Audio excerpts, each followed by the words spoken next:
लोकशाहीचा बुलंद आवाज, रिपब्लिकन वार्ता, महाराष्ट्र। माजी मुख्यमंत्री उद्धवजी ठाकरे श्री साईबाबांच्या चरणी नतमस्तक। उद्धव ठाकरे, अंबादास दानवे, संजय राऊत, भाऊसाहेब वाकचौरे साईबाबांच्या दर्शनाला। महाराष्ट्र राज्याचे माजी मुख्यमंत्री, शिवसेना उद्धव बाळासाहेब ठाकरे पक्षाचे अध्यक्ष श्री उद्धव ठाकरे यांनी श्री साईबाबांच्या समाधीचं दर्शन घेऊन पाद्यपूजा केली। यावेळी या विधान परिषदेचे विरोधी पक्षनेते नामदार श्री अंबादास दानवे, खासदार श्री संजय राऊत, माननीय खासदार भाऊसाहेब वाकचौरे, श्री मिलिंद नार्वेकर व संस्थांचे प्रभारी मुख्य कार्यकारी अधिकारी तुकाराम हुलवळे, मंदिर विभाग प्रमुख रमेश चौधरी, संरक्षण अधिकारी अण्णासाहेब परदेशी व प्रभारी जनसंपर्क अधिकारी तुषार शेळके उपस्थित होते।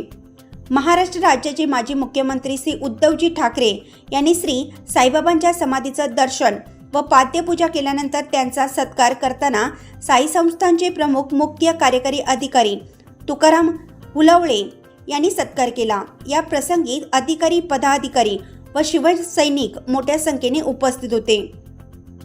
रिपब्लिकन वार्ता महाराष्ट्र न्यूजसाठी शिर्डी प्रतिनिधी राजेंद्र दुनपले, अहमदनगर।